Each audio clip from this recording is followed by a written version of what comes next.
Hola, en aquesta sessió parlem de lo que és el clonatge de màquines virtuals. Veurem que hi ha dues maneres de fer-ho i també per què pot ser útil aquest clonatge.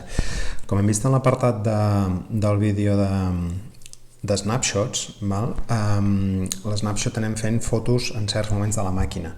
El clonatge ens permet crear una nova màquina totalment independent, veurem que hi ha dos modes, però el que ens permet és això. En lloc de fer aquestes fotos, el que fem és crear una nova màquina virtual, que serà igual que la que clonem, però diguéssim que dupliquem els directoris, que dupliquem els fitxers, que dupliquem els discos, etc. Aquesta és la diferència entre aquest clonatge i el que són fer aquestes instantànies.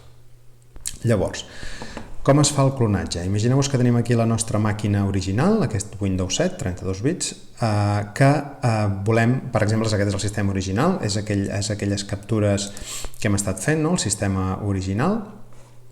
Llavors, aquest sistema original, el que en volem fer ara és, tal com està de net, en podem fer un clonatge.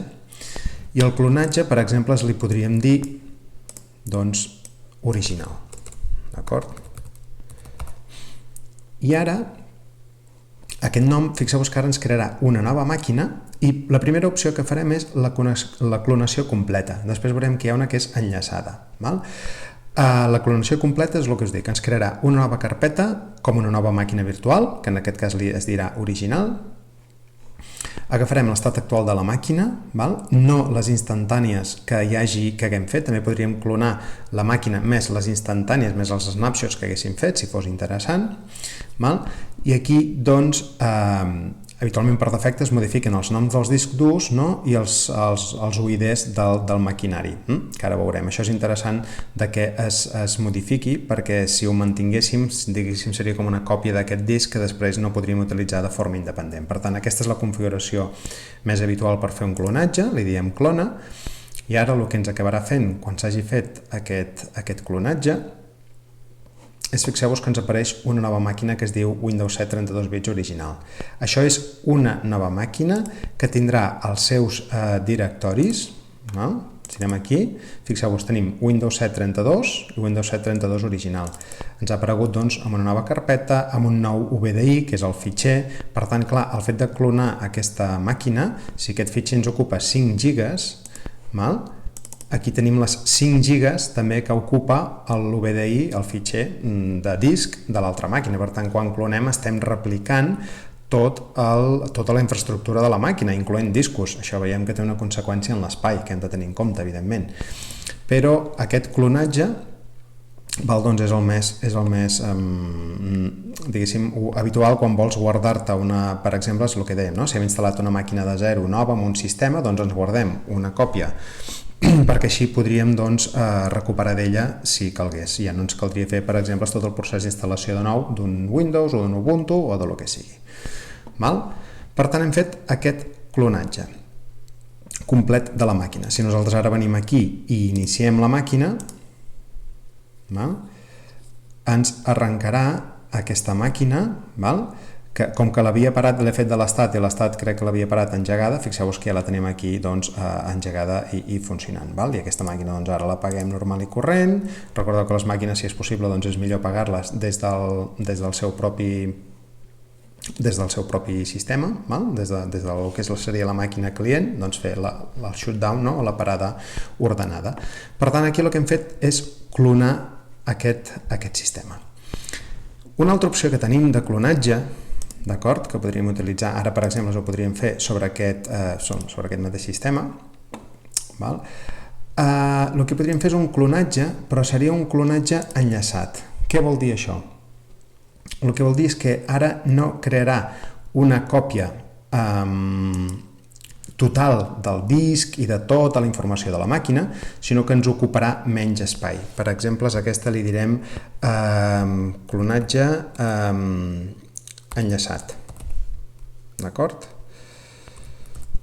Farem el mateix, però d'un altre sistema, d'una altra forma, que el que fa és aquest clonatge enllaçat ens està mapejant contra aquesta màquina original. Fixeu-vos que ens diu aquí, diu base enllaçada per Windows 7 32, que és aquesta, ella mateixa, i Windows 7 32B clonatge enllaçat.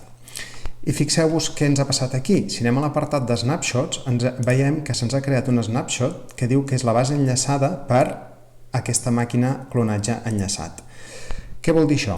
Doncs que ara ens ha creat una nova màquina virtual, però si anem als paràmetres i mirem, per exemple, la informació de l'emmagatzematge, fixeu-vos que ens va en el disc de la màquina que hem clonat de forma enllaçada.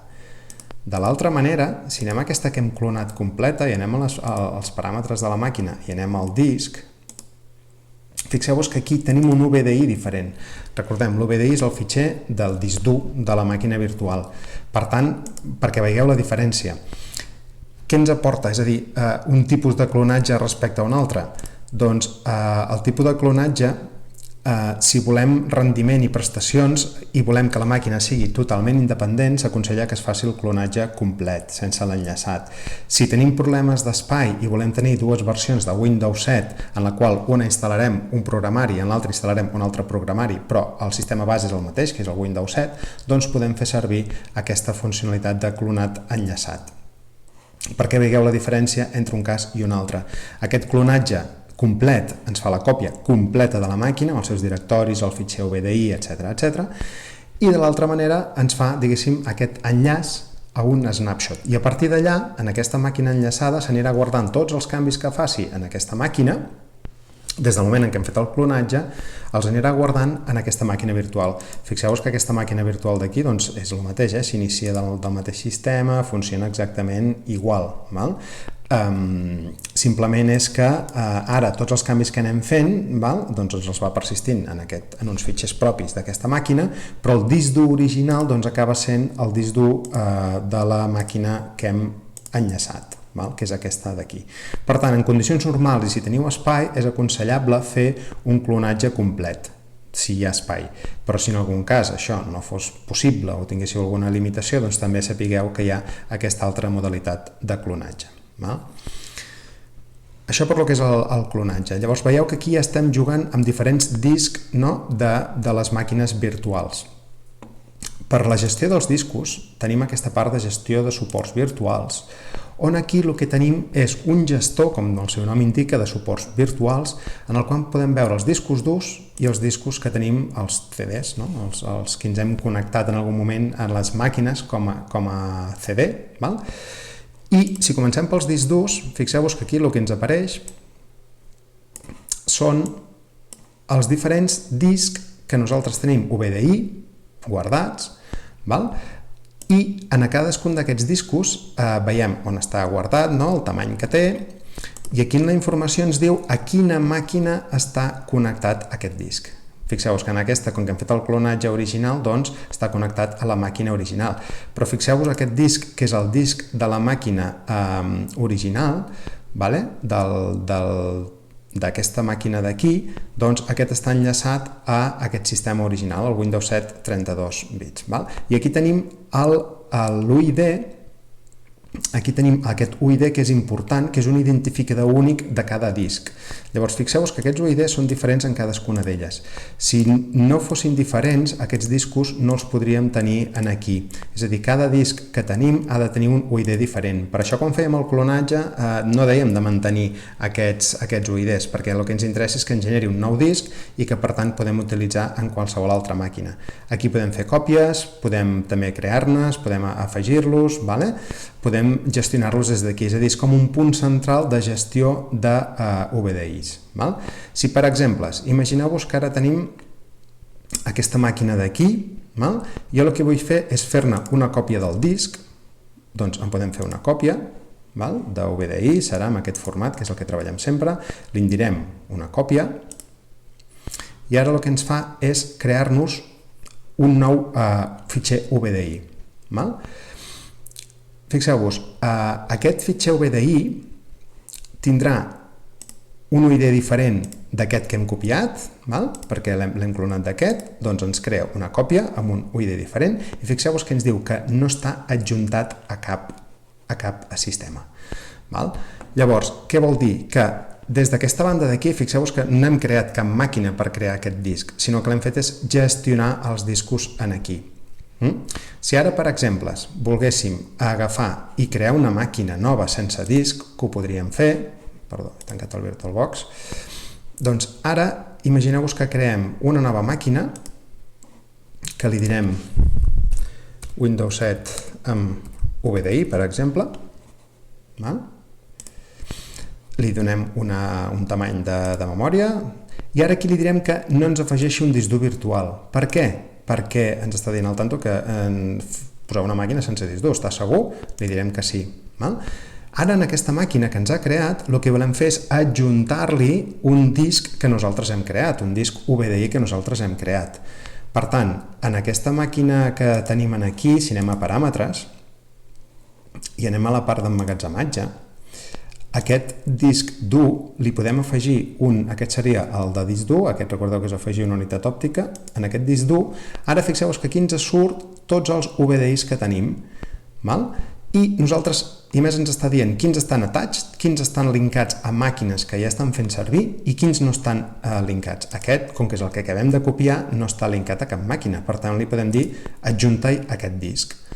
Per tant, ara mateix estem creant una màquina virtual nova en la qual li adjuntem un disc que nosaltres hem copiat a través del gestor de suports virtuals, perquè veieu que també és una altra manera de com podem gestionar aquests discs i adjuntar-los a màquines. Ara li diem que d'acord, i ara aquesta Windows 7 en virtual, ara aquí podem venir i iniciar la màquina normal i corrent. Ara això està treballant amb un disc.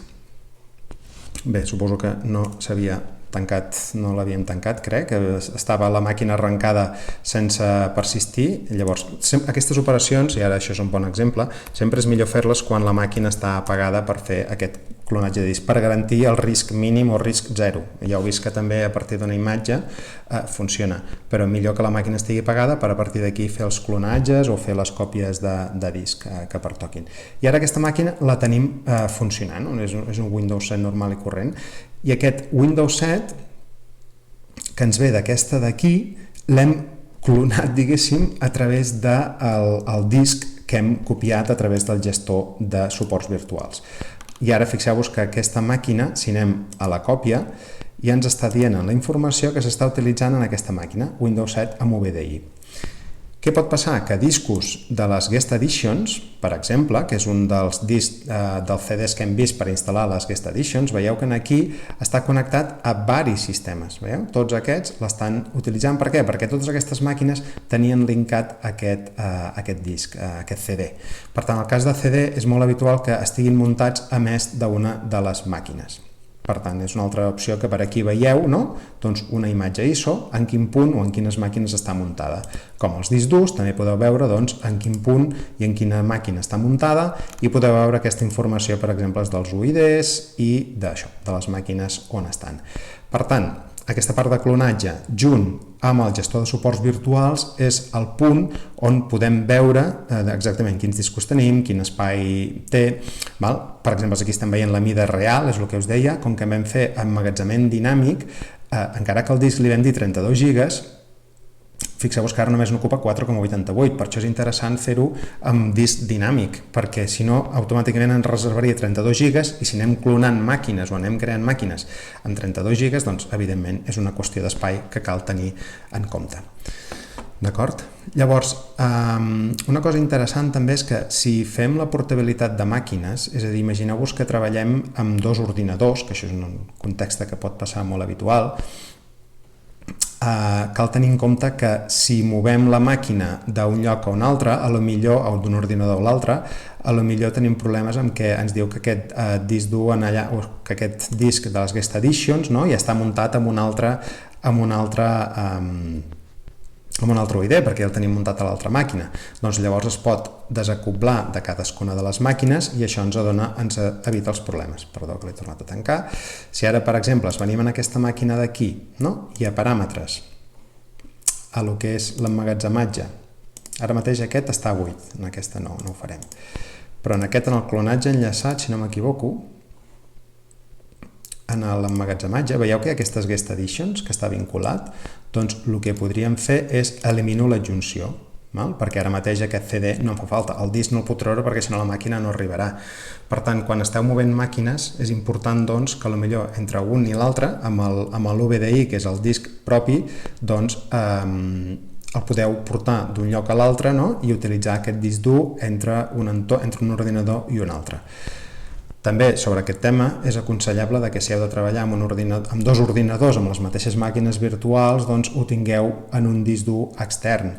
Aquest disc dur extern, fixeu-vos que quan anem a crear la màquina, quan fem una nova màquina, aquí li diem a on volem que ens guardi aquestes màquines. Doncs si això, en lloc de dir-li al directori aquest de VirtualBox, ho fem sobre un disc dur que tenim punxat a la màquina, al nostre ordinador físic, treballarem contra aquest disc dur i després, un cop haguem acabat tot el treball, ens emportem aquest disc dur i amb un altre VirtualBox, no? Doncs obrim aquesta màquina en un altre disc. Per tant, és una manera de treballar també que doncs, ajuda a poder compartir aquestes màquines entre diferents ordinadors físics. Recordeu que estem virtualitzant sobre sistemes físics. Per tant, si treballem amb dos ordinadors, doncs és una bona opció utilitzar-ho així. I si estem compartint aquest UVDI o una màquina en dos ordinadors diferents i el que fem és moure, per exemple, l'UVDI o tota la carpeta, hem de tenir en compte que si en el nou ordinador ja hi ha unes VirtualBox Guest Editions amb un altre UID, ens dirà que ja existeixen. Llavors, doncs, cal tenir en compte això i a través del gestor de suports virtuals doncs, podem veure com els tenim nosaltres configurats i a partir de la configuració de cadascuna de les màquines doncs, veure si tenim un disc adjuntat o no i llavors doncs, el podem eliminar i així no ens dona problemes. D'acord? Molt bé, doncs fins aquí aquesta sessió. Gràcies.